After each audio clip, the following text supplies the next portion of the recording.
The Outline of History, being a plain history of life and mankind by H.G. Wells, revised and brought up to the end of the Second World War by Raymond Postgate, with maps and plans by J. F. Horban, Volume 1, Book 6, Christianity and Islam, Chapter 29, The History of Asia during the Decay of the Western and Byzantine Empires, Section 1, Justinian the Great, Section 2, the Sassanid Empire in Persia, Section 3, the decay of Syria under the Sassanids, Section 4, the first message from Islam, Section 5, Zoroaster and Mani, Section 6, the Hunnish peoples in Central Asia and India, Section 7, the dynasties of Han and Tang in China, Section 8, intellectual fetters of China, Section 9, early Chinese art, Section 10, the travels of Yuan Chuang. Section 1, in the preceding two chapters, we have concentrated our attention chiefly on the collapse, in the comparatively short space of 4 centuries, of the political and social order of the western part of the great Roman Empire of Caesar and Trajan.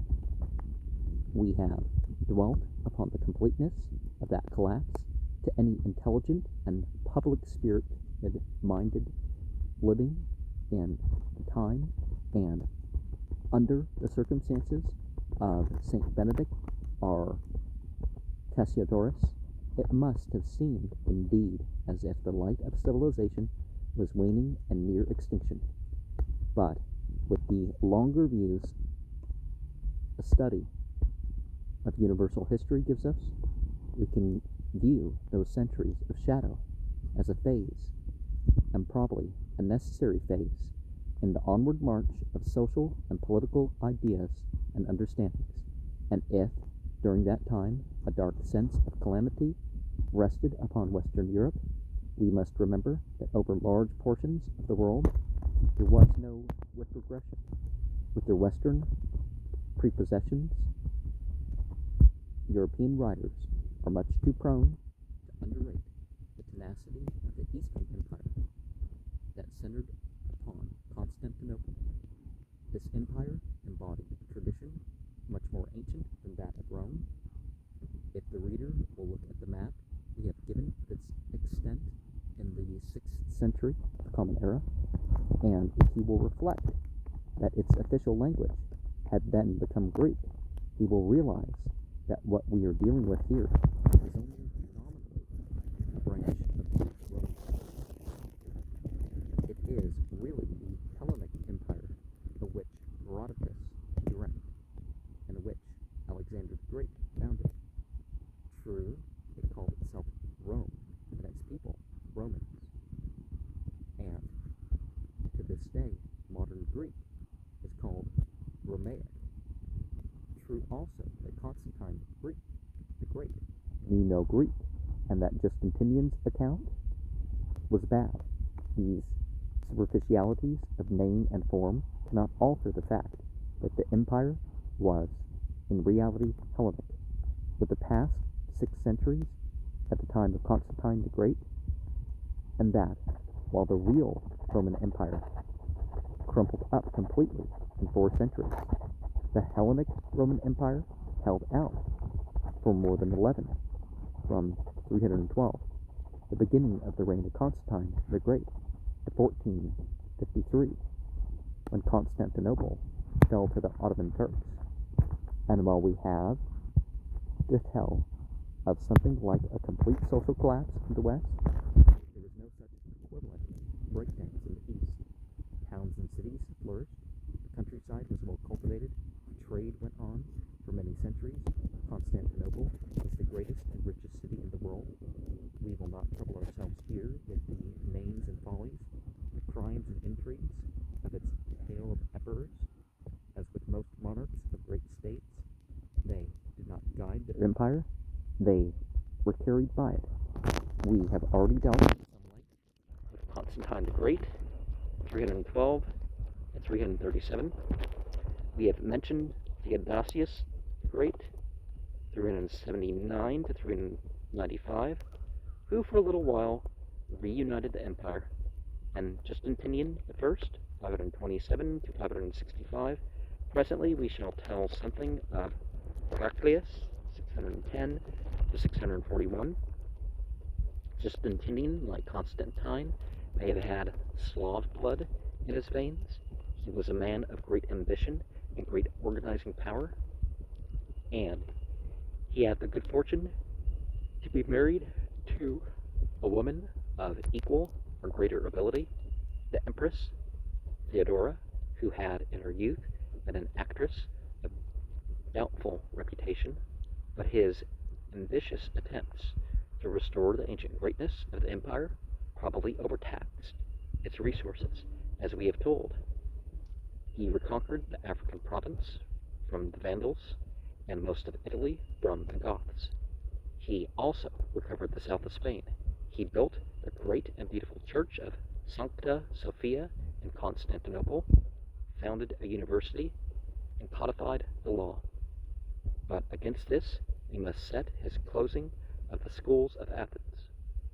Meanwhile, a great plague swept the world, and at his death, this renewed and expanded empire of his collapsed like a pricked bladder. The greater part of his Italian conquests was lost to the Lombards. Italy was indeed at that time almost a desert. The Lombard historians asserted they came into an empty country. The Avars and Slavs struck down from the Danube country toward the Adriatic, Slav populations establishing themselves in what is now Serbia, Croatia, and Dalmatia to become the Yugoslavs of today. Moreover, a great and exhausting struggle began with the Sassanid Empire in Persia. But before we could say anything of this struggle in which the Persians thrice came near to taking Constantinople, and which was decided by a great Persian defeat at Nineveh in 627, it is necessary to sketch very briefly the history of Persia from the Parthian days. Section 2. We have already drawn a comparison between the brief 4 centuries of Roman imperialism and the obstinate vitality of the imperialism Euphrates Tigris country. We have glanced very transitorily at the Hellenized Bactrian and Seleucid monarchies that flourished in the eastern half of Alexander's area of conquest for 3 centuries, and told how the Parthians came down into Mesopotamia in the last century BCE. We have described the Battle of Perha and the end of Crassus. Thereafter, for 2 centuries and a half, the Parthian dynasty of the Arsacids ruled in the east and the Roman in the west, with Armenia and Syria between them, and the boundaries shifted east and west as either side grew stronger. We have marked the utmost eastward extension of the Roman Empire under Trajan. See the map to chapter 27, section 1. We have noted that about the same time the Indo-Scythians, chapter 27, section 5, poured down into India. In 226, occurred a revolution, and the Arsacid dynasty gave way to a more vigorous line, the Sassanid, a national Persian line under Ardashir I. In one respect, the empire of Ardashir I presented a curious parallelism with that of Constantine the Great 100 years later. Ardashir attempted to consolidate it by insisting upon religious unity and adopted as the state religion the old Persian faith of Zoroaster. Well, a version of it, of which we shall have more to say later. This new Sassanid empire immediately became aggressive, and under Sapor I, the son and successor of Ardashir, took Antioch. We've already noted how the Emperor Valerian was defeated 260 and taken prisoner, but as Sapor was retiring from a victorious march into Asia Minor, he was fallen upon and defeated by Odenathus, the Arab king of the Great Desert Trading Center, Palmyra. For a brief time under Odenathus, and then under his widow, Zenobia, Palmyra was a considerable state wedged between two empires. Then it fell to the Emperor Aurelian, who carried off Zenobia in chains to grace his triumph at Rome, 272. We will not attempt to trace the fluctuating fortunes of the Sassanids during the next 3 centuries. Throughout that time, war between Persia and the Empire of Constantinople wasted Asia Minor like a fever. Christianity spread widely and was persecuted, for after the Christianization of Rome, the Persian monarch remained the only god monarch on earth, and he saw in Christianity merely the propaganda of his Byzantine rival. Constantinople became the protector of the Christians and Persians, and Persia of the Zoroastrians. Now modern Iran protects the rights of the Zoroastrians. In a treaty of 422, the one empire agreed to tolerate Zoroastrianism and the other Christianity. In 483, the Christians of the East split off from the Orthodox Church and became the Nestorian Church, which, as we have already noted, spread its missionaries far and wide through Central and Eastern Asia. This separation from Europe, since it freed Christian bishops of the East from the rule of Byzantine patriarchs, and so lifted from the Nestorian Church the suspicion of political disloyalty, led to a complete toleration of Christianity in Persia. With Khosrow I, 531 to 579, came a last period of Sassanid vigor. He was the contemporary and parallel Justinian.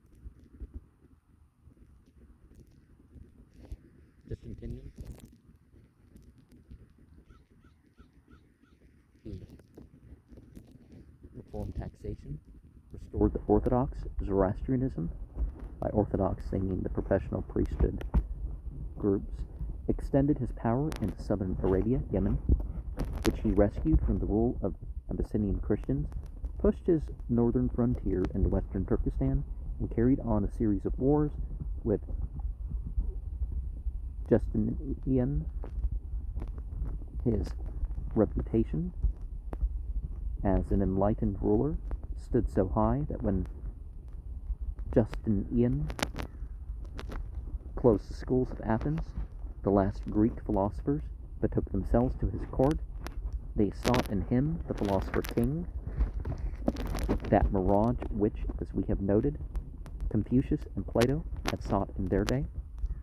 The philosophers found the atmosphere of Orthodox Zoroastrianism even less to their taste than Orthodox Christianity, while biblical Christianity condemns any further philosophy after Paul and his buddies.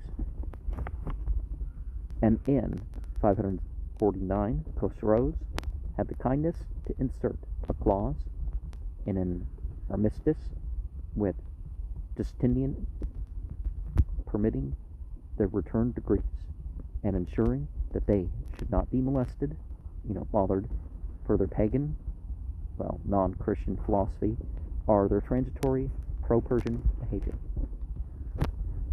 And pagan meant that they divided land into work plots. It is in connection with Khosrow that we hear of new Hunnish people, if they use the word pagan properly, in Central Asia. The Turks, who are, we learn, first in alliance with him and then with Constantinople. Khosrow II, 590 to 628, the grandson of Khosrow I, experienced extraordinary fluctuations of fortune. At the outset of his career, he achieved astonishing successes against the Empire of Constantinople 3 times in 608, 615, and 626. His armies reached Chalcedon, which is over against Constantinople. He took Antioch, Damascus, and Jerusalem, 614, and from Jerusalem he carried off a cross, said to be the true cross on which Jesus was crucified, to his capital, Ctesiphon, but some of this or some other true cross had already gone to Rome. There was enough pieces of the true cross, supposedly, as they call these fragments, to build a few little houses, right? Or at least a house with 3 bedrooms or 4 bedrooms or something like that. It had been brought from Jerusalem, it was said, by the Empress Helena, the idealized and canonized mother of Constantine, a story for which Gibbon displayed small respect. In Decline and Fall of the Roman Empire, chapter 23, in 619, Chosroes II conquered that facile country, Egypt. This career of conquest was at last arrested by the Emperor Heraclius in 610, who set about restoring the ruined military power of Constantinople. For some time, Heraclius avoided a great battle while he gathered his forces. He took the field in good earnest in 623. The Persians experienced a series of defeats, culminating in the Battle of Nineveh in 627, but neither side had the strength for the complete defeat of the other. At the end of the struggle, there was still an undefeated Persian army upon the Bosphorus, although there were victorious Byzantine forces in Mesopotamia. In 628, Chosroes II was deposed and murdered by his son. An indecisive peace was concluded between the two exhausted empires a year or so later, restoring their old boundaries, and the true cross was sent back to Heraclius, who replaced it in Jerusalem with much pomp and ceremony. Section 3. So we give briefly the leading events in the history of the Persians as of the Byzantine Empire. What are more interesting for us and less easy to give are the changes that went on in the lives of the general population of those great empires during that time. The present writer can find little of a definite character about the great pestilence that we know swept the world in the 2nd and 6th centuries in this era. Certainly, they depleted population, and probably they disorganized social order in those regions just as much as we know they did in the Roman and Chinese empires. The late Sir Mark Sykes, whose untimely death in Paris during the influenza epidemic of 1919 was an irreparable loss to Great Britain, wrote in the Caliph's Last Heritage a vivid review of the general life of Near Asia during the period we are considering. In the opening centuries of the present era, he says, the direction of military administration and imperial finance became entirely divorced in men's minds from practical government, notwithstanding the vilest tyranny of sots, drunkards, tyrants, lunatics, savages, and abandoned women, who from time to time held the reins of government. Mesopotamia, Babylonia, and Syria contained enormous populations, huge canals, and dikes were kept in repair. And commerce and architecture flourished in spite of a perpetual procession of hostile armies and a continual changing of the nationality of the governor. Each peasant's interest was centered in his ruling town. Each citizen's interest was in the progress and prosperity of his city, and the advent of an enemy's army may have sometimes been looked on even with satisfaction, if his victory was assured and the payment of his contracts a matter of certainty. Arrayed from the north, Turanians from Turkestan are Avars from the Caucasus, on the other hand, must have been a matter for dread. Then the villagers had need to take refuge behind the walls of the cities, from whence they could descry the smoke, which told of the wreck and damage caused by the nomads. So long, however, as the canals were not destroyed, and indeed they were built with such solidity and caution that their safety was assured, no irreparable damage could be effected. In Armenia and Pontus, the condition of life was quite otherwise. These were mountain districts containing fierce tribes headed by powerful native nobility under recognized ruling kings, while in the valleys and plains the peaceful cultivator provided the necessary economic resources. Cilicia and Cappadocia were now thoroughly subject to Greek influence, and contained numerous wealthy and highly civilized towns, besides possessing a considerable merchant marine, passing from Cilicia to the Hellespont. The whole Mediterranean coast was crowded with wealthy cities and Greek colonies, entirely cosmopolitan in thought and speech, with those municipal and local ambitions which seem natural to the Grecian character. The Grecian zone extended from Caria to the Bosphorus and followed the coast as far as Sinope on the Black Sea, where it gradually faded away.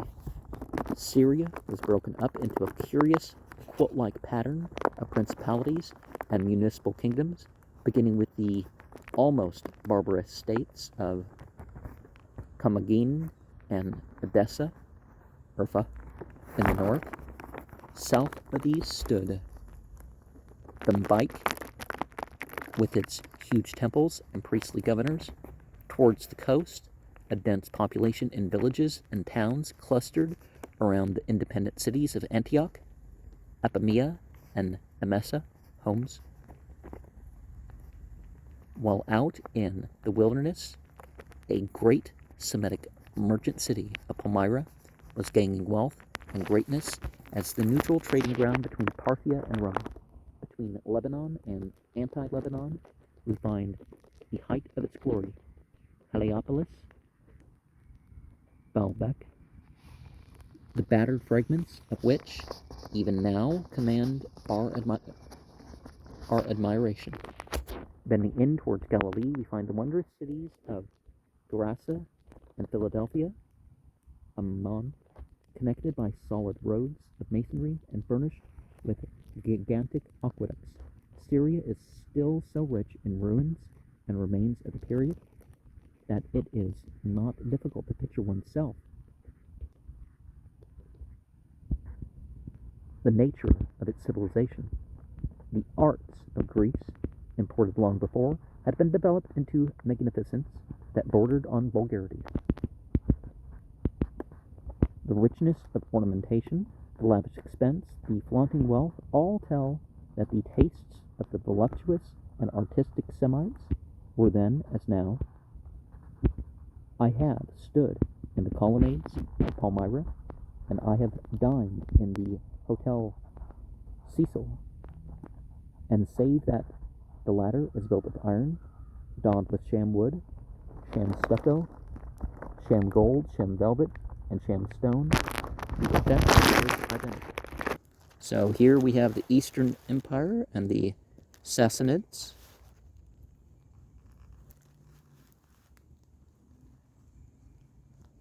And the cities of Asia Minor, Syria, and Mesopotamia during the first centuries of the Christian era.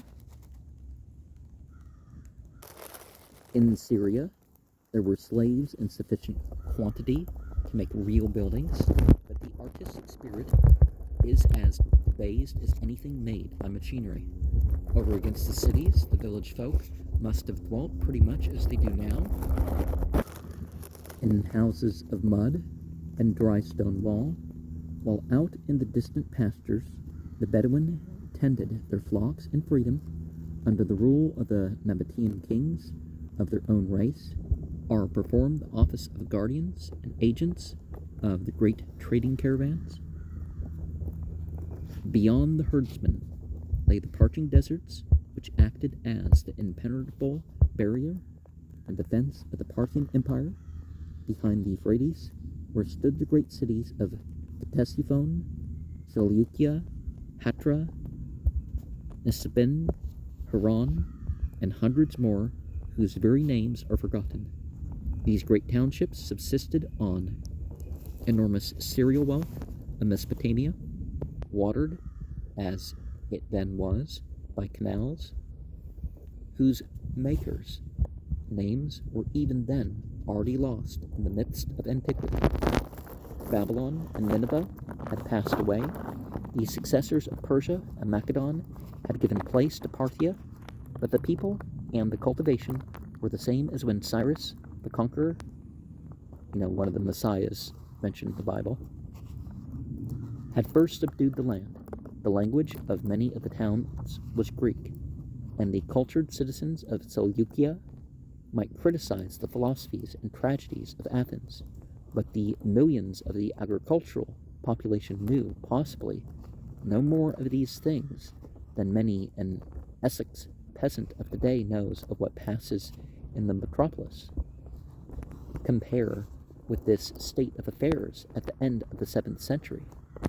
Syria was now an impoverished and stricken land, and her great cities, though still populated, must have been encumbered with ruins which the public funds were not sufficient to remove. Damascus and Jerusalem themselves had not recovered from the effects of long and terrible sieges. Amman and Gerasa had declined into wretched villages under the sway and lordship of the Bedouin. The Haran perhaps still showed signs of the prosperity for which it had been noted in the days of Trajan, but the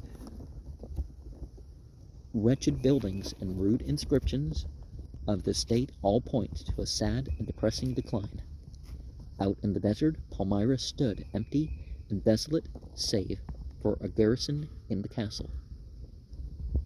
On the coasts and in the Lebanon, a shadow of the former businesses and wealth was still to be seen. But in the north, ruin, desolation, and abandonment must have been the common state of the country, which had been raided with unfailing regularity for 100 years and had been held by an army for 15. Agriculture must have declined, and the population notably decreased through the plagues and distresses from which it had suffered. Cappadocia had insensibly sunk into barbarism, and the great basilicas and cities, which the rude countrymen could neither repair nor restore, had been leveled with the ground. The Anatolian peninsula had been plowed and harrowed by the Persian armies. The great cities had been plundered and sacked. Section 4. It was while Heraclius was engaged in restoring order in this already desolated Syria after the death of Khosroes II and before the final peace with Persia that a strange message was brought to him. The bearer had brought it to an imperial outpost in the wilderness south of Damascus. The letter was in Arabic, the obscure Semitic language of the nomadic peoples of the southern desert, and historically it predates Hebrew by about 1,000 years. Not Aramaic, but Hebrew. It predates. And probably only an interpretation reached him, presumably, with the depreciatory notes by the interpreter. It was an odd, florid challenge from someone who called himself Muhammad, the prophet of God. This Muhammad, it appeared, called upon Heraclius to acknowledge the one true God and to serve him. Nothing else was definite in this document. There is no record of the reception of this missive, and presumably it went unanswered. The emperor probably shrugged his shoulders and was faintly amused at the incident, but at Ctesiphon they knew more about this Muhammad. He was said to be a tiresome false prophet who had incited Yemen, the rich province of southern Arabia, to rebel against the King of Kings. Well, did people say that? Because obviously it wasn't true. Kavad was much occupied with affairs.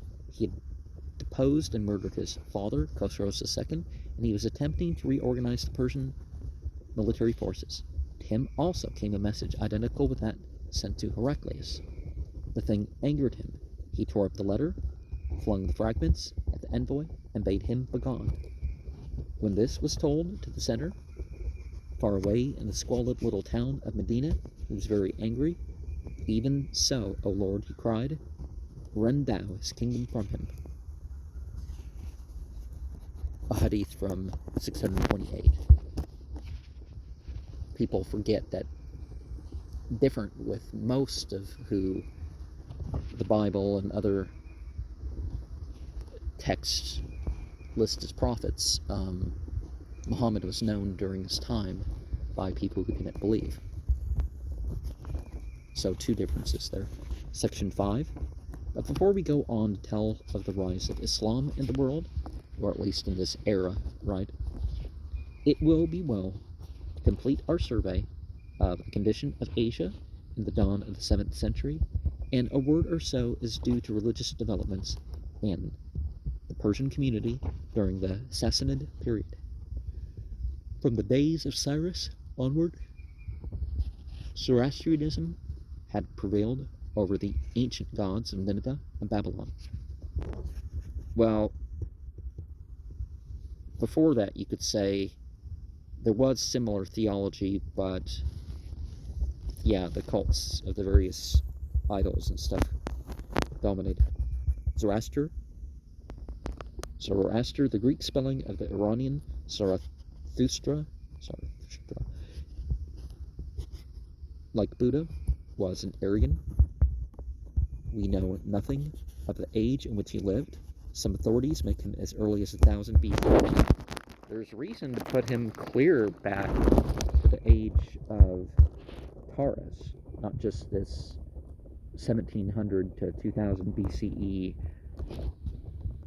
Avestan language revival among the Magians.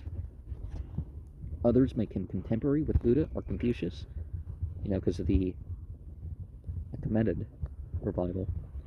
And as little do we know of his place of birth or his exact nationality. His teachings are preserved to us in the Zend-Avesta, but here, since they no longer play any great part in the world's affairs, we cannot deal with them in any detail. The opposition of a good God, Hormuz, the God of light, truth, frankness, and the sun, and a bad God, Ahriman. Well, they didn't really believe that Ahriman was a god. They just, So God is secrecy, cunning, diplomacy, darkness, and night. They did get too dualist with it. Formed a very central part of his religion. As we find in history, it is already surrounded by a ceremonial and sacerdotal system. It has no images, but it has priests, temples, and altars on which burn a sacred fire, and at which sacrificial ceremonies are performed. Among other distinctive features is its prohibition of either the burning or the burial of the dead. The Parsis of India, the last surviving Zoroastrians, still lay their dead out with certain open towers, the towers of silence, to which the vultures come, under the Sassanid kings from Ardashir onward, in 227 of the Common Era. This religion was the official religion. Its head was the second person in the state, next to the king, and the king, in quite the ancient fashion, was supposed to be divine or semi-divine, and upon terms of peculiar intimacy with Hormuz. But the religious fermentation of the world did not leave the supremacy of Zoroastrianism undisputed in the Persian Empire. Not only was there a great eastward diffusion of Christianity, to which we have already given notice, but new sects arose in Persia, incorporating the novel ideas of the time. One early variant or branch of Zoroastrianism, Mithraism, we have already named. There's reason to think that Zarathustra was monotheist, so all the angel worship and the intercessory cult of Mithraism wasn't. It has spread into Europe in the 1st century BCE, after actually a couple centuries earlier at least, after the eastern campaigns of Pompey the Great, It became enormously popular with the soldiers and the common people, and until the time of Constantine the Great, continued to be a serious rival to Christianity. You could argue that Christianity was a type of Mithraism. The whole term Mithra to begin with, the sacrifice. And Mithras was a god of light proceeding from Hormuz and miraculously born, much the same way that the third person in the Christian Trinity proceeds from the first of this branch of the Zoroastrian stem. We need say no more. In the 3rd century of the Common Era, however, another religion, Manichaeism, Mani lives, arose, which deserves some notice now. Mani, the founder of Manichaeism, was born the son of a good family of Ecbatana, the old Median capital, in 216 of the Common Era. He was educated at Ctesiphon. His father was some sort of religious secretary, and he was brought up in an atmosphere of religious discussion. There came to him that persuasion that he had at last had the complete light, which is the moving power of all religious initiators. He was impelled to proclaim his doctrine in 242 at the accession of Sapor I, the second Sassanid monarch. He began his teaching. It is characteristic of the way in which men's minds were moving in those days that his teaching included a sort of theocracia. He was not, he declared, proclaiming anything new. The great religious founders before him had all been right. Moses, Zoroaster, Buddha, Jesus Christ, all had been true prophets. But to him it was appointed to clarify and crown their imperfect and confused teaching. Well, the imperfection and confused was, done by the people. It wasn't a flaw in the individuals. And we find in Jesus, according to the Bible, and others, that, again, the teaching needed to be refurbished away from the conservatives and the liberals and just stuff that was lost to history. This he did in Zoroastrian language. He explains the perplexities and contradictions of life as a conflict of light and darkness. Hormuzd was God and Ahriman Satan, but how man was created, how he fell from light into darkness, how he is being disentangled and redeemed from the darkness, and of the part played by Jesus in this strange mixture of religions we cannot explain here, even if we would. Our interest with the system is historical and not theological, but of the utmost historical interest is the fact that Mani not only went about Iran preaching these new, and to him, these finally satisfying ideas of his, but into Turkestan, into India, and over the passes into China. This freedom of travel is to be noted. It is interesting also because it brings before us the fact that Turkestan was no longer a country of dangerous nomads, but a country in which cities were flourishing and men had the education and leisure for theological argument. The ideas of Mani spread eastward and westward with great rapidity, and they were a most fruitful rootstock of heresies throughout the entire Christian world for nearly 1,000 years. Somewhen, about 270 of the Common Era, Mani came back to Ctesiphon and made many converts. This brought him into conflict with the official religion and the priesthood. In 277, the reigning monarch had him crucified, and his body, for some unknown reason, flayed, and there began a fierce persecution of his adherents. Nevertheless, Manichaeism held its own in Persia, with Nestorian Christianity and Orthodox Zoroastrianism, Westeism, for some centuries.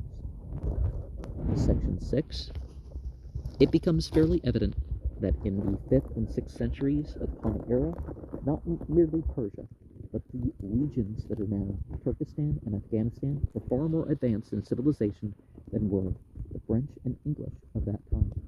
The obscurity of the history of these regions has been lifted in the last 2 decades, and a very considerable literature, written not only in languages of the Turkish group, but in Sogdian and another Aryan language, has been discovered.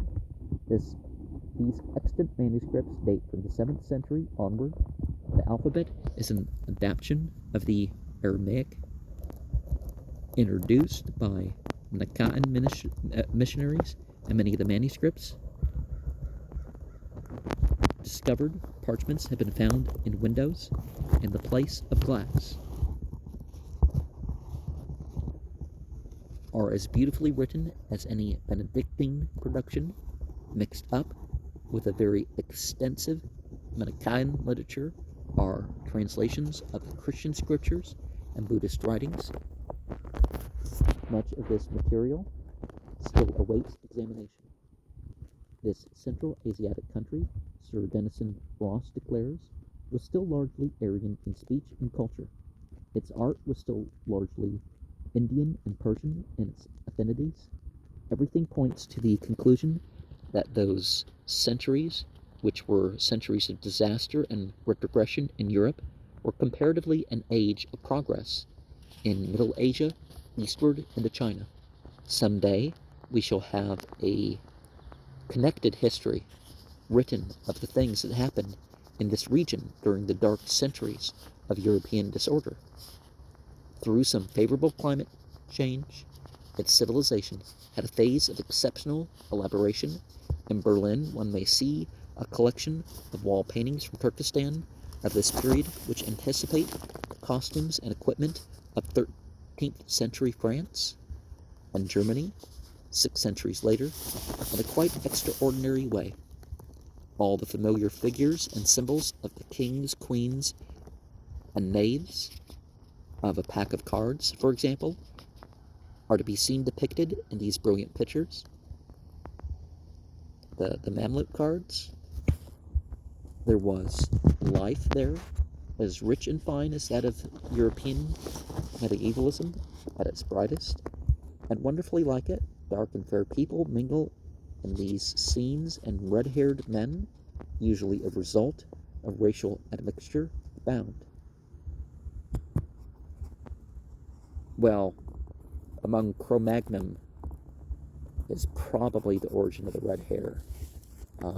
At least as far as I know, that's where it started, in the north of Eurasia. Same thing with blonde. A steady westward drift to the north of the Caspian of Hunch peoples, who are now called Tartars and Turks, was still going on in the 6th century, but it must be thought of as an overflow rather than as a migration of whole peoples. The world from the Danube to the Chinese frontiers was still largely a nomadic world, with towns and cities growing up upon the chief trade routes.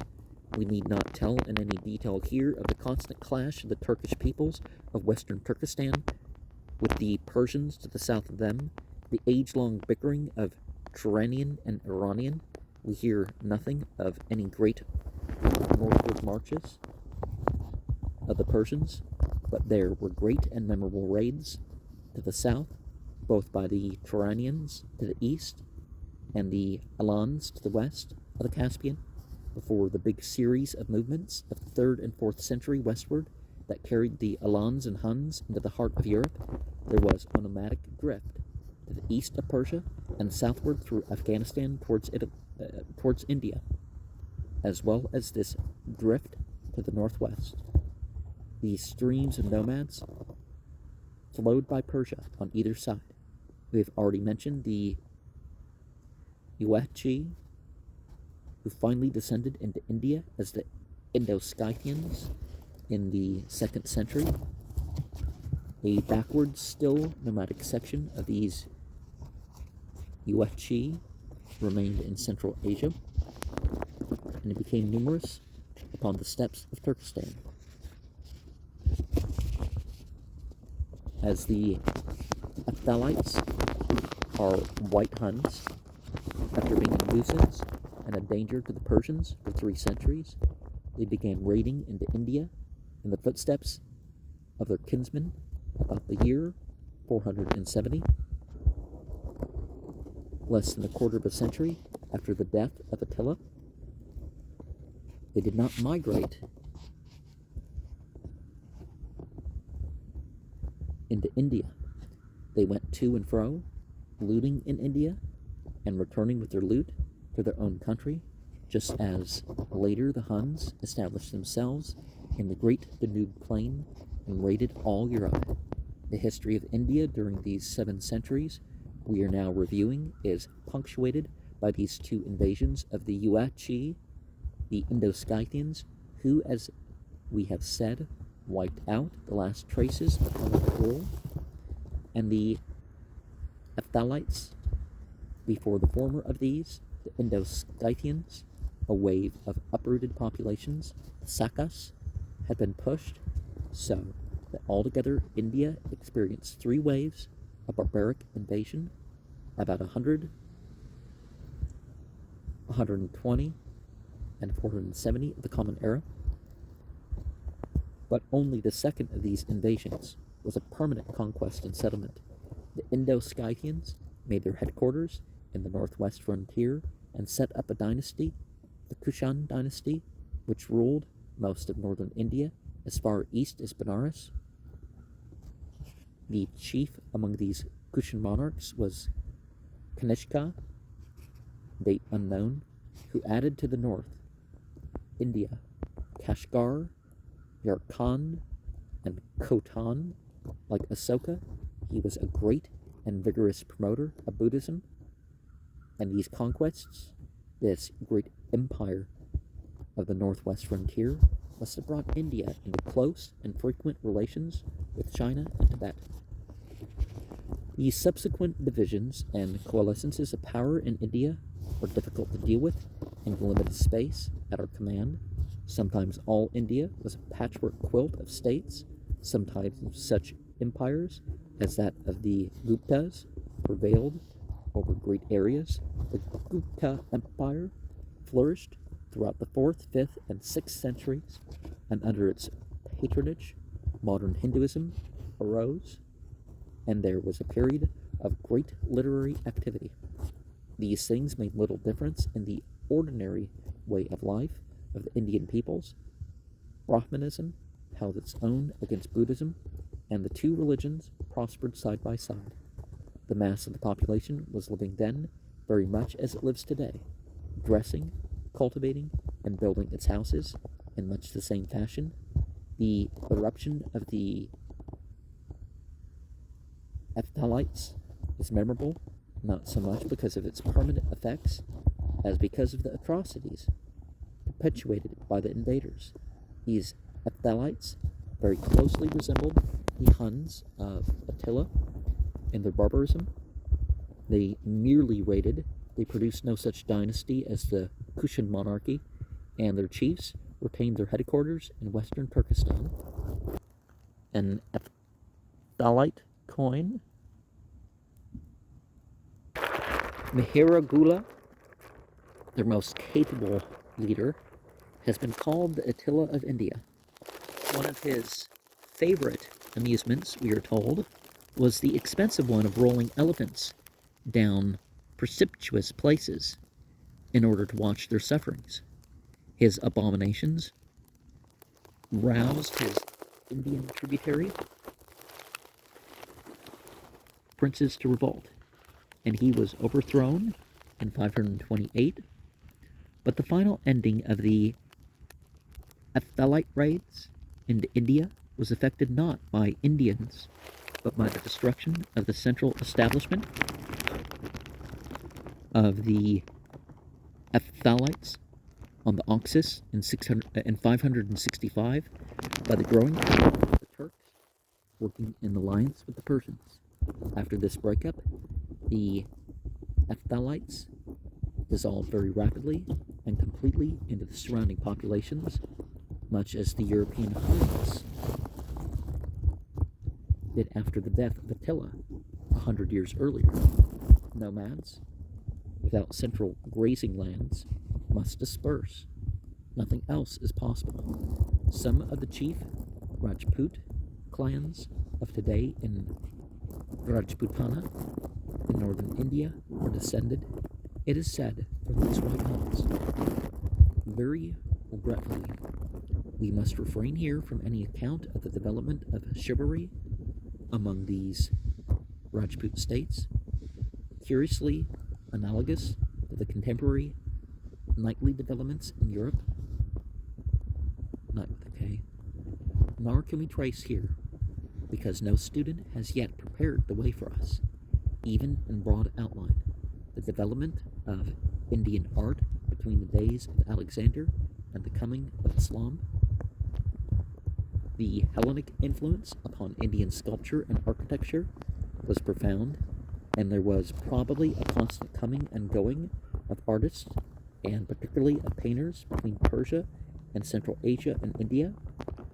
Buddhistic art is strongly Hellenic, and when in the second and subsequent centuries of the Common Era, Buddhism, as we have already told, spread into China, it carried a certain Hellenic grace and quality into the Chinese representations of Buddha, and into Chinese religious art generally, but India had a deadly climate for abandoned works of art. Dynasties that are almost completely forgotten lived beautiful and luxurious lives and left little that has survived of all their beauty. One fascinating monument of this time is to be seen in the painted caves of Ajanta, which are just rotting into invisibility. Happily, copies have been made of them and are accessible through the India Society. Ajanta is in Hyderabad in the Ajanta Hills. Between the 2nd and 7th centuries of the Common Era, there was a Buddhist monastery there, with great halls and galleries hollowed out of the rock, and during this period, and mainly in the 5th and 6th centuries, these caves were adorned with paintings at the cost of various monarchs and rich men by a number of accomplished artists. Today we see these vestiges with amazement, so eloquent are they of an opulent, brilliant, and sensuous court life that has otherwise passed altogether out of the memory of man. The subjects of the paintings are still, in many cases, a matter for speculation. Some are scenes from the life of Buddha and legends about him. Some seem to concern the god Indra. Some are just everyday court life. One scene is supposed to represent the reception of an embassy from Khosrow II. These caves and paintings were visited in the days of Muhammad by Yuan Chuang, a Chinese traveler, about whom we shall have much to tell a little later. Section 7. These 7 centuries which saw the beginning and the end of the emperors of Rome, and the complete breakdown and recasting of the social, economic, political, and religious life of Western Europe, saw also very profound changes in the Chinese world. It is too commonly assumed by both Chinese, Japanese, and European historians that the Han Dynasty, under which we find China at the beginning of this period, and the Tang Dynasty, with which it closed, were analogous ascendancies controlling a practically similar empire, and that for 4 centuries of division that elapsed between the end of the Han Dynasty, 220, and the beginning of the Tang period, 618, were centuries of disturbance rather than essential change. The divisions of China are supposed to be merely political and territorial, and deceived by the fact that at the close, as at the commencement of these 4 centuries, China occupied much the same position in Asia, and was still recognizably China. Still with a common culture, a common script, and a common body of ideas, they ignore the very fundamental breaking down and reconstruction that went on, and the many parallelisms to the European experience that China displayed. It is true that the social collapse was never so complete in Chinese as in the European world. There remained throughout the whole period considerable areas in which the elaboration of the arts of life could go on. There was no such complete deterioration in cleanliness, decoration, artistic, and literary production as we have to record in the West, and no such abandonment of any search for grace and pleasure. We note, for instance, that tea appeared in the world, and its use spread throughout China. China began to drink tea in the 6th century of the Common Era, and there were Chinese poets to write delightfully about in the effects. There were Chinese poets to write delightfully about the effects of the first cup, and the second cup, and the third cup, and so on. China continued to produce beautiful paintings long after the fall of the Han rule. In the 2nd, 3rd, and 4th centuries, some of the most lovely landscapes were painted that have ever been done by men. A considerable production of beautiful vases and carvings also continued. Fine building and decoration went on. Printing from wood blocks began about the same time as tea drinking, and with the 7th century came a remarkable revival of poetry. Certain differences between the great empires of the East and West were all in favor of the stability of the former. China had no general coinage. The cash and credit system of the Western world, at once efficient and dangerous, had not strained her economic life. Not that the monetary idea was unknown, for small transactions the various provinces were using perforated zinc and brass cash, but for larger there was nothing but stamped ingots of silver. This great empire was still carrying on most of its business on a basis of barter, like that which prevailed in Babylon in the days of the Armenian merchants, and so it continued to do in the dawn of the 20th century. We have seen how under the Roman Republic economic and social order was destroyed by the too great fluidity of property that money brought about. Money became abstract and lost touch with the real values it was supposed to represent.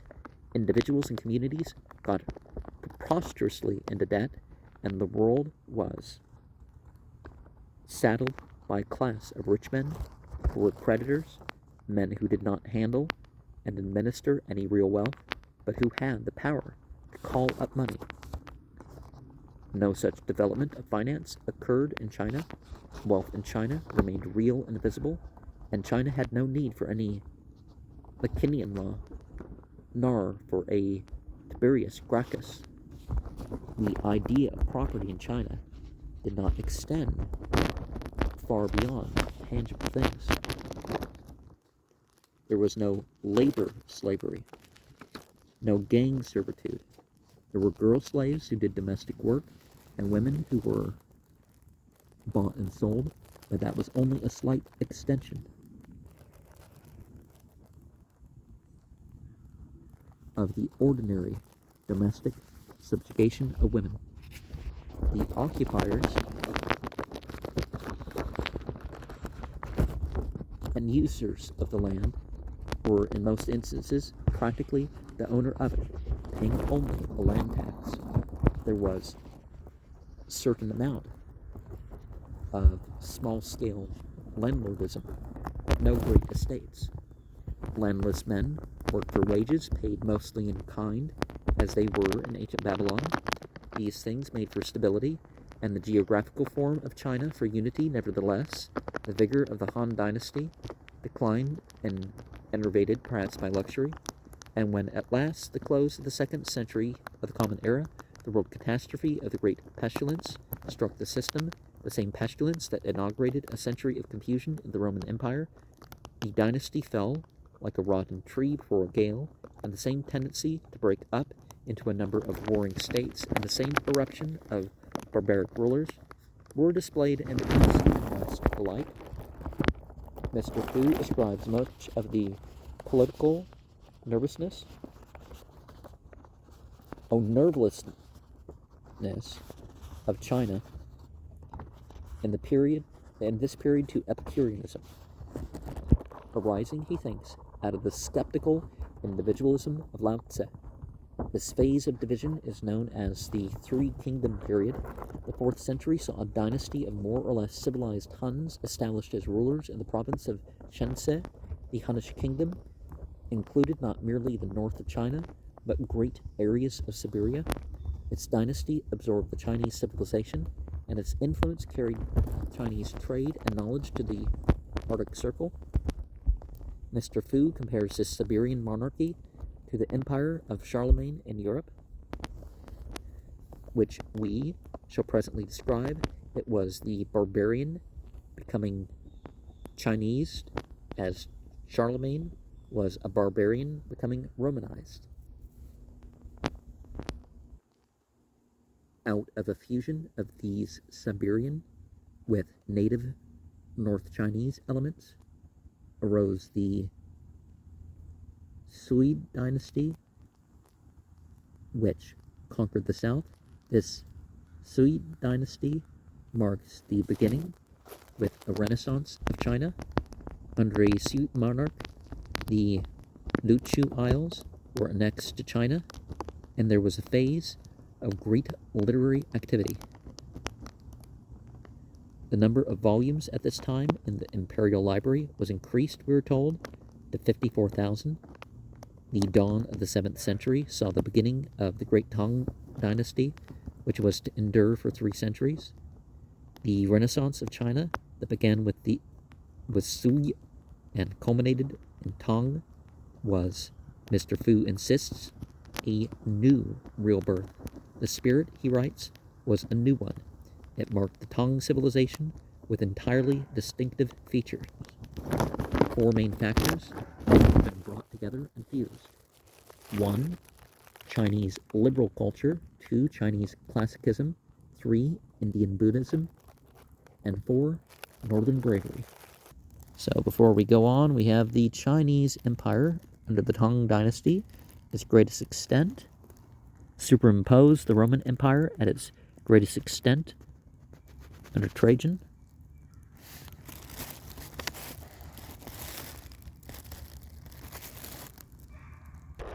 New China come into being. The provincial system, the central administration, and the military organization of the Tang Dynasty were quite different from those of their predecessors. The arts had been much influenced and revivified by Indian and Central Asiatic influences. The literature was no mere continuation of the old, it was a new production. The religious and philosophical schools of Buddhism were fresh features. It was a period of substantial change. It may be interesting to compare this making of China with the fate of the Roman Empire in her latter days, as the Roman world was divided into the eastern and western halves. So was the Chinese world into the southern and the northern. The barbarians, in the case of Rome and in the case of China, made similar invasions. They established dominions of a similar sort. Charlemagne's empire corresponded to that of the Siberian dynasty. Later, why? The temporary recovery of the Western Empire by Justinian corresponded to the temporary recovery of the north by the EU. The Byzantine line corresponded to the southern dynasty. But from this point, the two worlds diverged. China recovered her unity. Europe has still to do. The dominions of the Emperor Tai Tzu, 627, the second Tang monarch, extended southward into Yunnan and westward to the Caspian Sea. His southern frontier in that direction marched with that of Persia. The northern ran along the Altai from the Kyrgyz steppe north of the desert Gobi, but it did not include Korea, which was conquered and made tributary by his son. This Tang dynasty civilized and incorporated into the Chinese race the whole of the southward population, and just as the Chinese of the north call themselves the men of Han, so the Chinese of the south call themselves the men of Tang. The law was codified, the literary examination system was revised, and a complete and accurate edition of all the Chinese classics was produced. To the court of Tai Tzu came an embassy from Byzantium, and what is more significant, from Persia came a company of Nestorian missionaries, 635. These latter Tai Tazung received with great respect, he heard them state the chief articles of their creed, and ordered the Christian scriptures to be translated into Chinese for his further examination. In 638, he announced that he found the new religion entirely satisfactory, and that it might be preached within the empire. He also allowed the building of a church and the foundation of a monastery. There exists at Xianfu today a carved stone, a Nestorian monument dating from 781 of the Common Era, upon which these facts are recorded in Chinese. A still more remarkable embassy also came to the court of Tai Tsung in the year 628, 7 years earlier than the Nestorians. This was a party of Arabs who came by sea to Canton in a trading vessel from Yanbu, the port of Medina in Arabia. Incidentally, it is interesting to know that there were such vessels engaged in an east and west trade at this time. These Arabs had been sent by that Muhammad we've already mentioned, who styled himself the prophet of God, and the message they brought to Tai Tsung was probably identical with the summons which was sent in the same year to the Byzantine Emperor Heraclius and to Kavad and Ctesiphon, but the Chinese monarch neither neglected the message as Heraclius did, nor insulted the envoys after the fashion of the parricide Kavad. He received them well, expressed great interest in their theological views, and assisted them, it is said, to build a mosque for the Arab traders in Canton, a mosque which survives to this day as one of the oldest mosques in the world. Section 8. The urbanity, the culture, and the power of China under the early Tang rulers are in so vivid a contrast with the decay, disorder, and divisions of the Western world as at once to raise some of the most interesting questions in the history of civilization. Why did not China keep this great lead she had won by a rapid return to unity and order? Why does she not, to this day, dominate the world culturally and politically? Well, it goes back and forth. In 2025, it does a lot more than it did 100 years ago. For a long time, she certainly did keep ahead. It is only 1,000 years later, in the 16th and 17th centuries, with the discovery of America, the spread of printed books and education in the West, and the dawn of modern scientific discovery, that we can say with confidence that the Western world began to pull ahead of China again, under the Tang rule, her greatest period, and then again under the artistic but rather decadent Song dynasty, 960 to 1279, the Common Era, and again during the period of the cultured Mings, 1368 to 1644, China presented a spectacle of prosperity, happiness, and artistic activity far in front of any contemporary state. And seeing that she achieved so much, why did she not achieve more?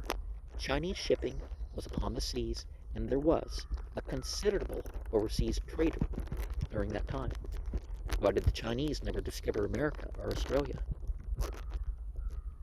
There are old Bushman rock paintings which may show that isolated Chinese ships reached South Africa at some unknown date, and there are said to be traces of Chinese visitors in Mexico. But if so, neither of these casual explorations seem to have been followed up any more than the circumnavigation of Africa by the Carthaginians or the early visits of the Northmen to America were followed up. There are also, says Mr. Rogan, Chinese rock carvings in New Zealand and New California. It needs something more than individual genius and unsupported enterprise for discovery to be secured for the community and to fructify into established and useful knowledge. The community itself must be ready. There was indeed as much isolated possibility, ingenuity, and invention in China as in any part of the world. The Chinese knew of gunpowder in the 6th century. They used coal and gas heating locally centuries before these things were used in Europe.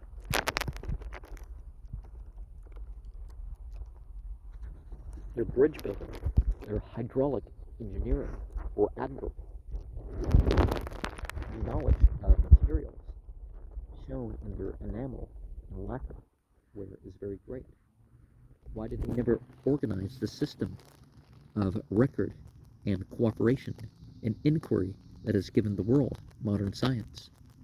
And why, in spite of their general training in good manners and self-restraint, did intellectual education never soak down into the general mass of the population? Why are the masses of China today, and why have they always been, in spite of an exceptionally high level of natural intelligence, illiterate? Well, something else that's changed, right? It is customary to meet questions with rather latitudinous answers. We are told that the Chinaman is the most conservative of human beings, and in contrast with the European races, his mind is twisted round towards the past, that he is the willing slave of etiquette and precedent to a degree inconceivable to Western minds. He is represented as having a mentality so distinct that one might almost expect to find a difference in brain structure to explain it. The appeals of Confucius to the wisdom of ancients are always quoted to clinch this suggestion. If, however, we examine this generalization more closely, it dissolves into thin air. The superior intellectual initiative, the legal enterprise, the experimental disposition that is supposed to characterize the Western mind is manifest in the history of that mind only during certain phases and under exceptional circumstances. For the rest, the Western world displays itself as traditional and conservative as China. And on the other hand, the Chinese mind has, under conditions of stimulus, shown itself quite as inventive and versatile as the European, and, with very kindred, Japanese mind, even more so. For, take the case of the Greeks, the whole swing of their mental vigor falls into the period between the 6th century BCE and the decay of the Alexandrian Museum under the late Ptolemies of the 2nd century BCE. There were Greeks before that time, and Greeks since, but a history of 1,000 years of the Byzantine Empire showed the Hellenic world at least as intellectually stagnant as China. And we have already drawn attention to the comparative sterility of the Italian mind during the Roman period and its abundant fertility since the Renaissance of learning. The English mind again had a phase of brightness in the 7th and 8th centuries, and it did not shine again until the 15th. Again the mind of the Arabs, as we shall presently tell, blazed out like a star for half a dozen generations after the appearance of Islam, having never achieved anything of importance before or since. On the other hand, there was always a great deal of scattered inventiveness in China, and the progress of Chinese art witnesses to new movements and vigorous innovations. We exaggerate the reverence of the Chinese for their fathers. Parricide was a far commoner crime among Chinese emperors than it was even among the rulers of Persia. Moreover, there have been several liberalizing movements in China, several recorded struggles against the ancient ways. It has already been suggested that phases of real intellectual progress in any community seem to be connected with the existence of a detached class of men sufficiently free not to be obliged to toil or worry exhaustively about mundane needs, and not rich and powerful enough to be tempted into extravagances of lust, display, or cruelty. They must have had a sense of security, but not a conceit of superiority. This class, we have further insinuated, must be able to talk freely and communicate easily. It must not be watched for heresy or persecuted for any ideas it may express. Such a happy state of affairs certainly prevailed in Greece during its best days. A class of intelligent, free gentlefolk is indeed evident in history. Whenever there is a record of bold philosophy or effective scientific advances, in the days of Tang and Sung and Ming, there must have been an abundance of pleasantly circumstanced people in China of just the class that supplied most of the young men at the academy at Athens, or the bright intelligence of Renaissance Italy, or the members of the London Royal Society, that mother society of modern science. And yet China did not produce, in these periods of opportunity, any such large beginnings of recorded and analyzed fact. If we reject the idea that there is some profound racial difference between China and the West, which makes the Chinese by nature conservative and the West by nature progressive, then we are forced to look for the operating cause of this difference in progressiveness in some other direction. Many people are disposed to find that operating cause which has, in spite of her original advantages, retarded China so greatly during the last 4 or 5 centuries in the imprisonment of the Chinese mind in a script and in an idiom of thought so elaborate and so difficult that the mental energy of the country has been largely consumed in acquiring it. This view deserves examination. Well, once you learn to read Chinese, you read everything and you read quicker than in other languages, so we have already given an account of the peculiarities of Chinese writing and of the Chinese language. The Japanese writing is derived from the Chinese and consists of a more rapidly written system of forms. A great number of these forms are ideograms, taken over from the Chinese and used exactly as the Chinese ideograms were used, but also a number of signs are used to express syllables. There is a Japanese syllabary after the fashion of the Sumerian syllabary we have described in an earlier chapter. The Japanese writing remains a clumsy system, as clumsy as cuneiform, though not so clumsy as Chinese, and there has been a movement in Japan to adopt a Western alphabet. Korea, long ago, went a step farther and developed a true alphabet for the same Chinese origins. Well, aren't they phonetic though? So they're not. Alphabetic would indicate that all the sounds are made by a list of things, but, you know, some of it varies per its position and all that. Phonetic would be the thing has the same sound.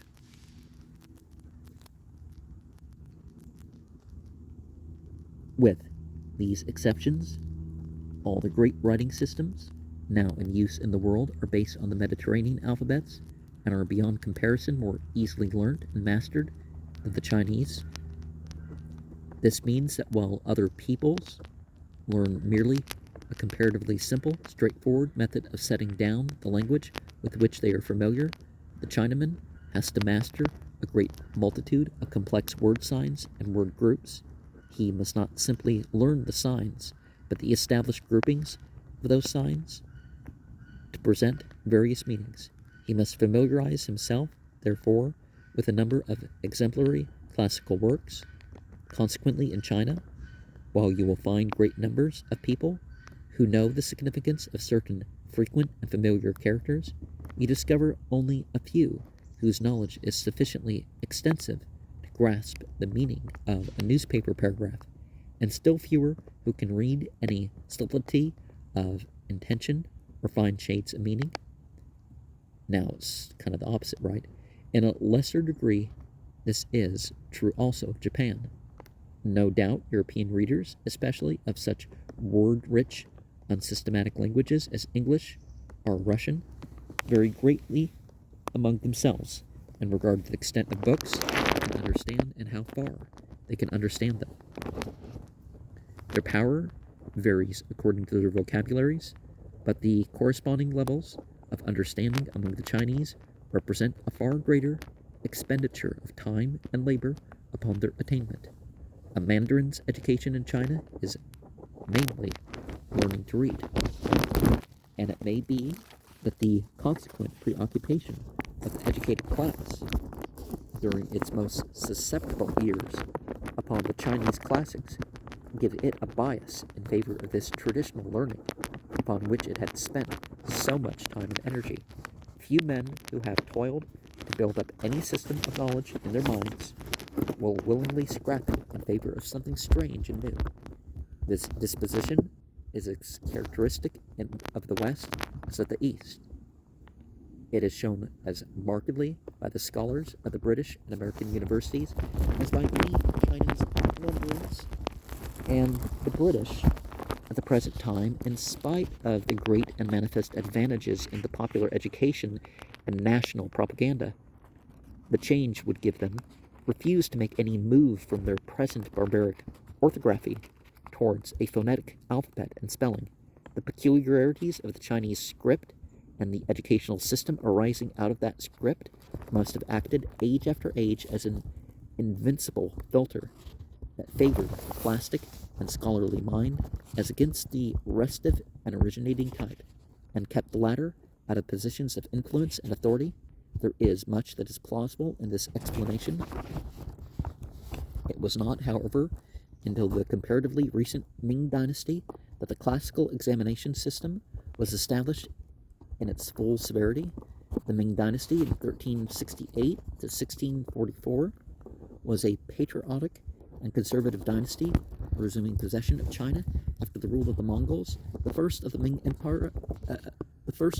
emperors, says Mr. L.Y. Chen, when he reorganized the examination system upon more exacting lines, said, "This will bring all the intellectuals of the world into my trap. 5 classics and 4 books have imprisoned the mind of China. By the time a man has toiled through these, his system of values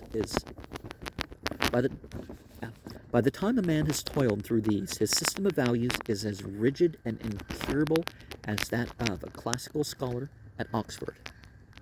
Well, people are subject to change at any age, but sort of,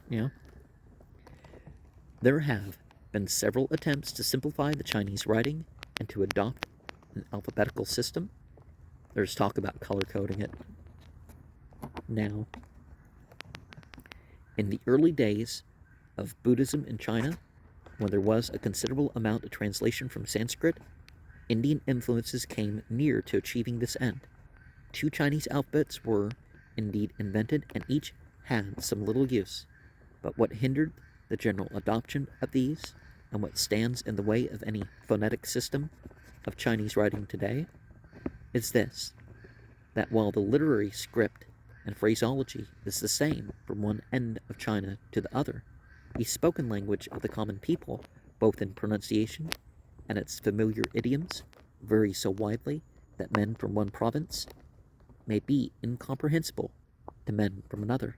There is, however, a standard Chinese, a rather bookish spoken idiom, which is generally understood by educated people, and is, upon the possibility of applying an alphabetical system of writing to the standard Chinese, that the hopes of many modern educational reformers in China are based at the present time. A Chinese alphabet has been formed and is taught in the common schools, and newspapers and pamphlets are issued in it, and the rigid examination system that killed all intellectual initiatives has been destroyed.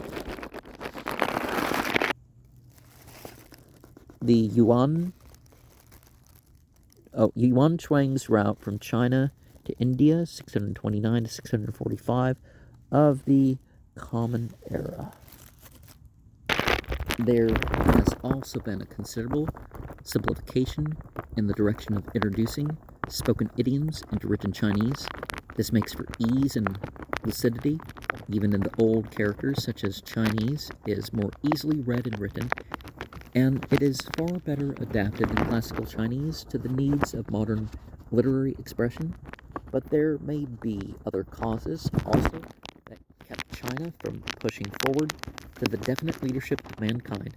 The very success and early prosperity and general contentment of China in the past must have worked to justify in that land all the natural self-complacency and conservatism of our species. No animal need change when its conditions are good enough for present survival, and in this matter, man is still an animal. Until the 19th century, for more than 2,000 years, there was little in the history of China that could cause any serious doubts in the mind of a Chinaman to the general superiority of his own civilization to that of the rest of the world. That's generally how people thought in general. Well, I mean, it's very common throughout the world that people thought, oh, we're superior to everybody. But were they? And there was no reason apparent, therefore, for any alteration. China produced a profusion of beautiful art, some delightful poetry, astonishing cookery, and thousands of millions of glowing, pleasant lives, generation after generation. It was and is a country of small properties. All hands are wanted and can be absorbed in old ancestral agricultural jobs. Moreover, there are outlets for expansive forces. To the north and west, there is still great room for settlement. Nothing has occurred, therefore, no intense internal tension to break up the patriarchal Chinese family clan, which marries its sons at an early age and retains them at home before they achieve economic independence. So that China went on age by age and still goes on without any such general boredom, servitude, indignity, and misery as underlay the rule of the rich in the Roman Empire and led at last to its collapse. There was much poverty, much discontent, but it was not mass, uprooted poverty. It was not a necessary popular discontent. After every convulsion, after every disaster, population recovered, the wounds healed. For 1,000 years, the Chinese system, though it creaked and swayed at times, seemed proof against decay. Dynastic changes, there were rebellions, phases of disorder, famines, pestilences, 2 great invasions that set foreign dynasties upon the throne of the Son of Heaven, but no such shock as to revolutionize the order of the daily round. The emperors and dynasties might come and go, the mandarins, the examinations, the classics, and the traditions, and habitual life remained. From the days of the Tang Dynasty onward, though Chinese civilization spread slowly and steadily into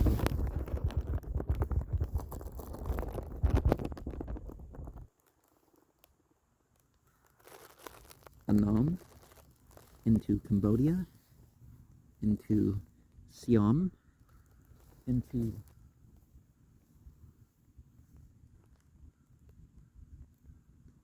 Tibet, into Nepal, Korea, Mongolia, and Manchuria, there is little more than geographical progress to record.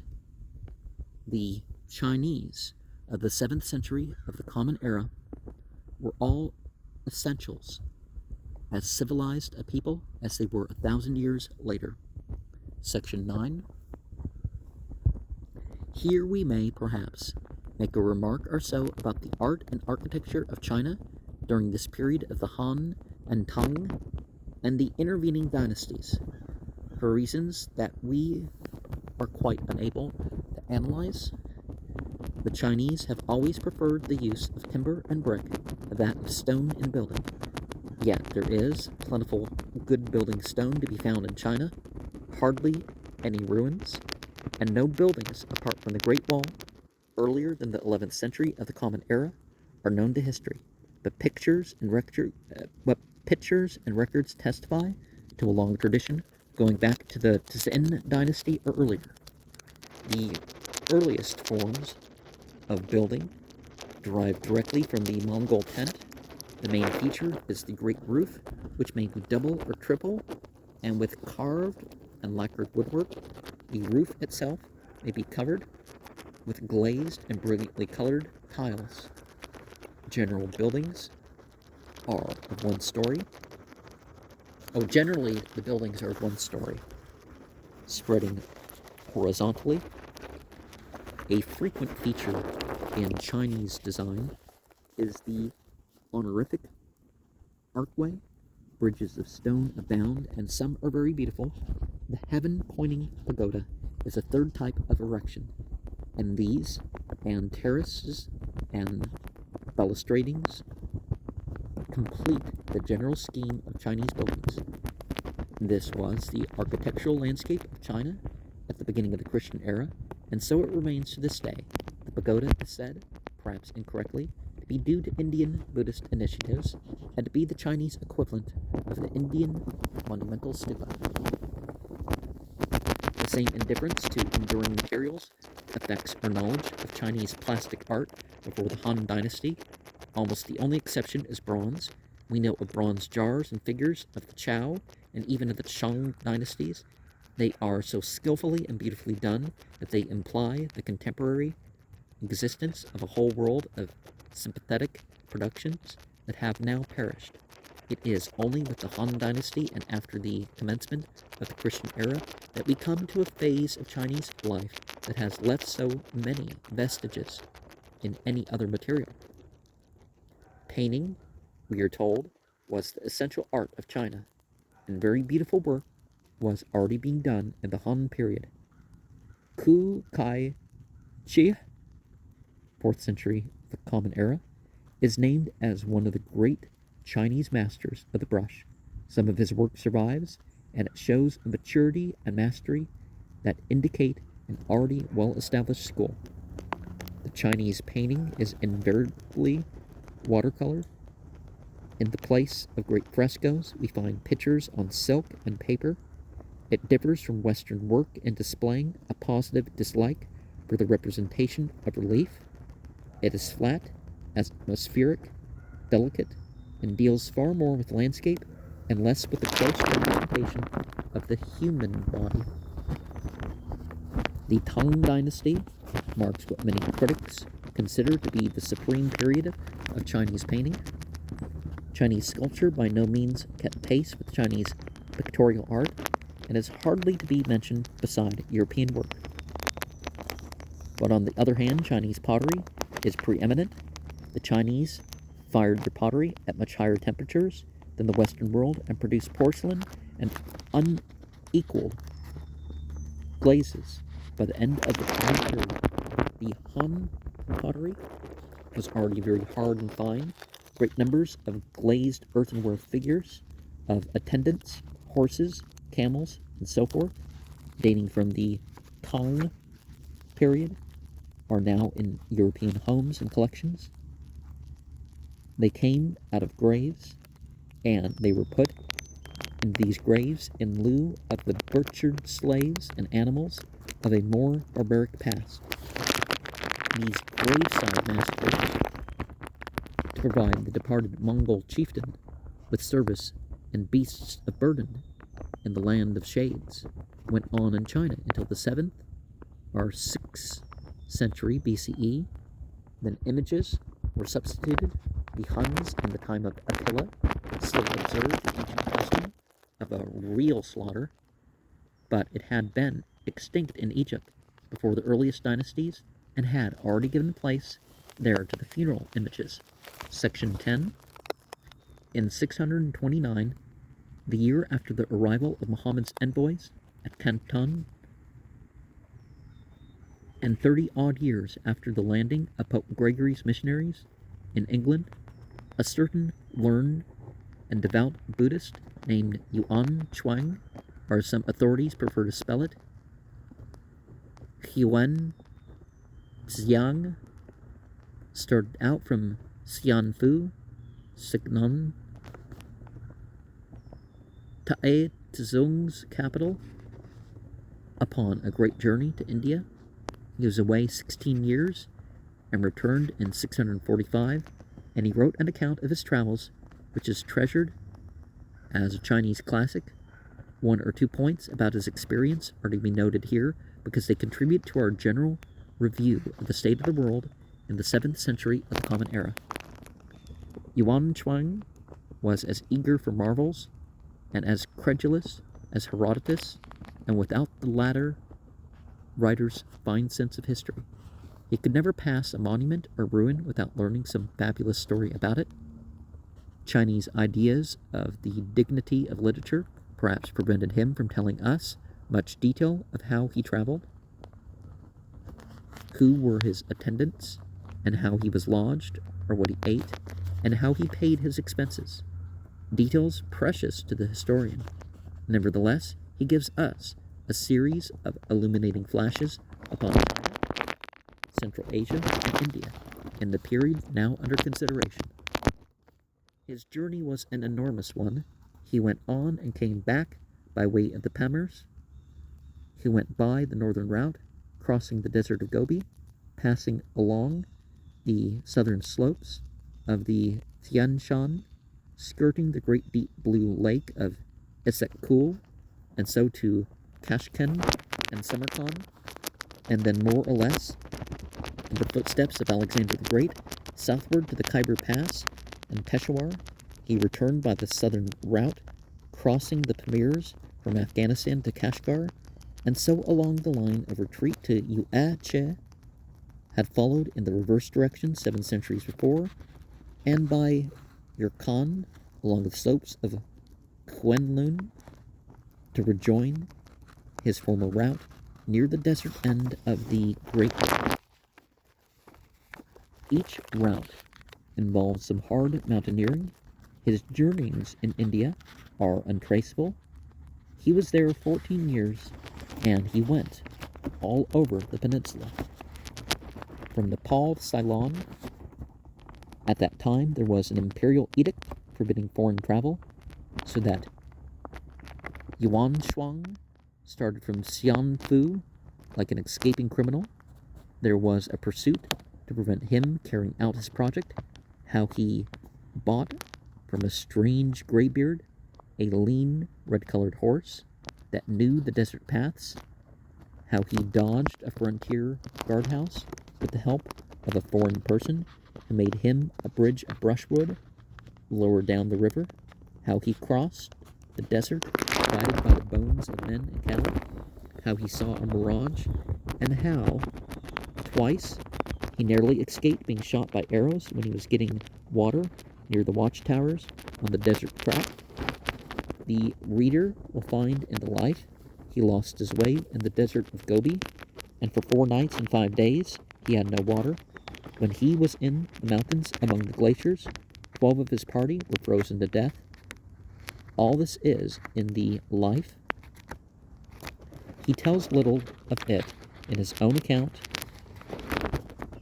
of his travels. He shows us, the Turks, this new development of the Hun tradition and possession not only of what is now Turkestan, but all along the northern route. He mentions many cities and considerable cultivation. He is entertained by various rulers, allies of more or less nominally tributaries to China, and among others by the Khan of the Turks, a magnificent person in green satin with his long hair tied with silk. The gold embroidery of this grand tent shone with dazzling splendor. The ministers of the presence and attendants sat on mats in long rows on either side, all dressed in magnificent brocade robes, while the rest of the retinue on duty stood behind. You saw that although it was a case of a frontier ruler, yet there was an air of distinction and eloquence.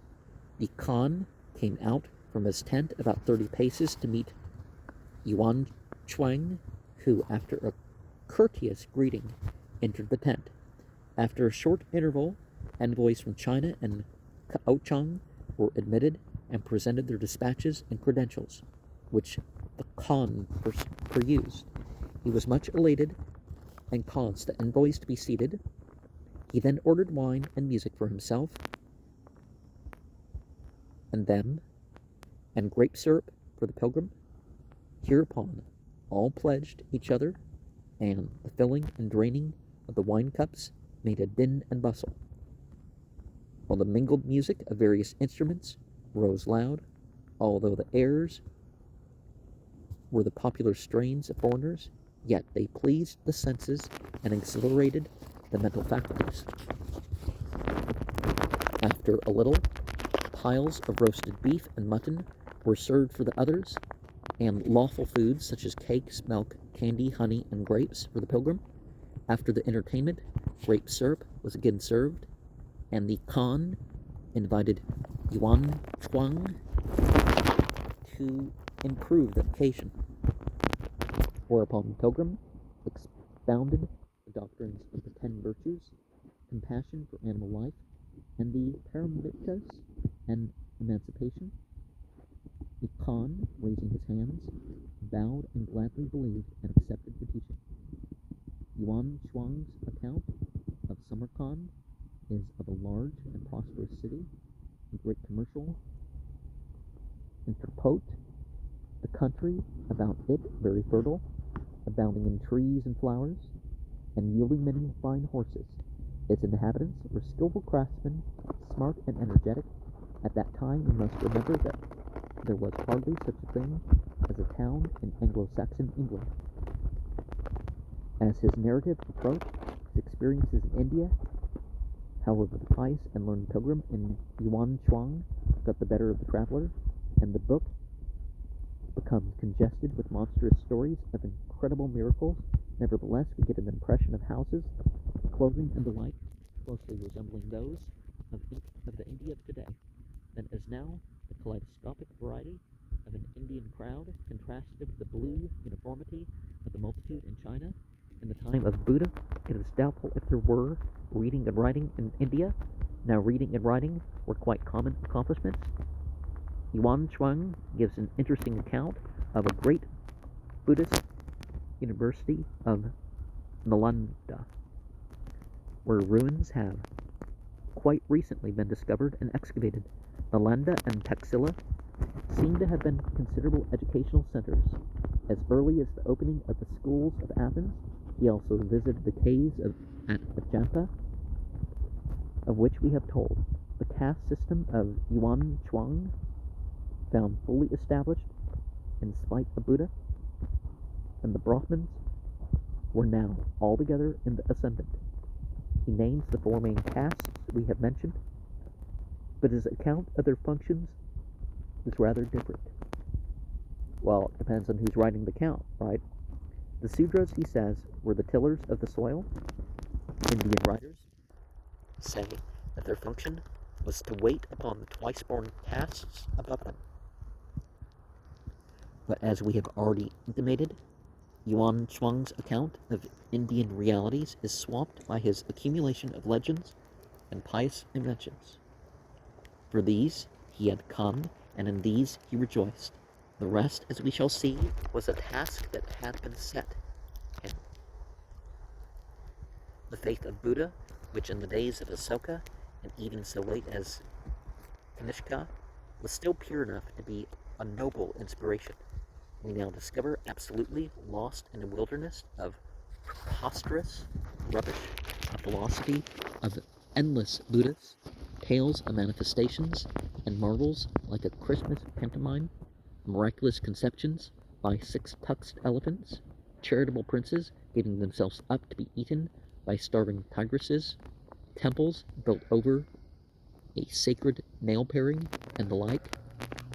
Well, we find that people did do stuff like that with artifacts. We cannot give such stories here. If the reader liked that sort of thing, he must go to the publications of the Royal Asiatic Society or the India Society, where he will find a delirium of such imaginations. and in competition with this, Buddhism, intellectually undermined as it now was and smothered in gilded decoration, Brahmanism was everywhere gaining ground, again, as Yuan Chuang notes with regret. Side by side with these evidences of a vast intellectual decay in India, we may note the repeated appearance in Yuan Shuang's narrative of ruined and deserted cities. Much of the country was still suffering from the ravages of the Hephthalites and the consequent disorders. Again and again we find such passages as this. He went northeast through a great forest, the road being narrow, a dangerous path, with wild buffalo and wild elephants and robbers and hunters always in wait to kill travelers, and emerging from the forest, he reached the country of Kushe na Kalo, Kusinagara. The city walls were in ruins, and the towns and villages were deserted. The brick foundations of the old city that is in the city, which had been the capital, were above 10 li in circuit. There were very few inhabitants. The interior of the city being a wild waste. This ruin was, however, by no means universal. There is at least as much mention of crowded cities and villages and busy cultivations. The life tells of many hardships upon the return journey. He fell among robbers. The great elephant that was carrying the bulk of his possessions was drowned. He had much difficulty in getting fresh transport. Here we cannot deal with these adventures. The return of Yuan Shuang to Xianfu, the Chinese capital, was, we gather, a triumph. Advanced courtiers must have told of his coming. There was a public holiday. The streets were decorated by gay banners, joyous banners, not the ones that we are braided with now, and made glad with music. He was escorted into the city with great pomp and ceremony. 20 horses were needed to carry the spoils of his travels. He had brought with him hundreds of Buddhist books written in Sanskrit and made of trimmed leaves of palm and birch bark strung together in layers. He had many images of great and small of Buddha in gold, silver, crystal, and sandalwood. He had holy pictures and no fewer than 150 well-authenticated true relics of Buddha. Yuan Shuang was presented to the emperor, who treated him as a personal friend, took him into the palace, and questioned him day by day about the wonders of these strange lands in which he had stayed so long. But while the emperor asked about India, the pilgrim was disposed only to talk about Buddhism. The subsequent history of Yuan Shuang contains two incidents that throw light upon the mental workings of this great monarch. Tai Tsung was probably quite as much a Muslim as he was a Christian or a Buddhist. The trouble about all religious specialists is that they know too much about their own religion and how it differs from others. The advantage or disadvantage of such creative statesmen as Tai Tsung and Constantine the Great is that they know comparatively little of such matters. Evidently, the fundamental good of all these religions seemed to Tai Tsung to be much the same fundamental good. So it was natural to him to propose that Yuan Shuang should now give up the religious life and come into his foreign office, a proposal that Yuan Shuang would not entertain for a moment. The emperor then insisted at least upon a written account of the travels, and so got this classic we treasure, and finally Tai Tsung proposed to this highly saturated Buddhist that he should now use his knowledge of Sanskrit in translating the works of the great Chinese teacher Lao Tse so as to make them available for Indian readers. It seemed, no doubt, to the emperor a fair return and useful service to the fundamental good that lies beneath all religions. On the whole, he thought Lao Tse might very well rank with, or even a little above, Buddha, and therefore that if his work was put before the Brahmins, they would receive it gladly. In much the same spirit, Constantine the Great had done his utmost to make Arius and Athanasius settle down amicably together.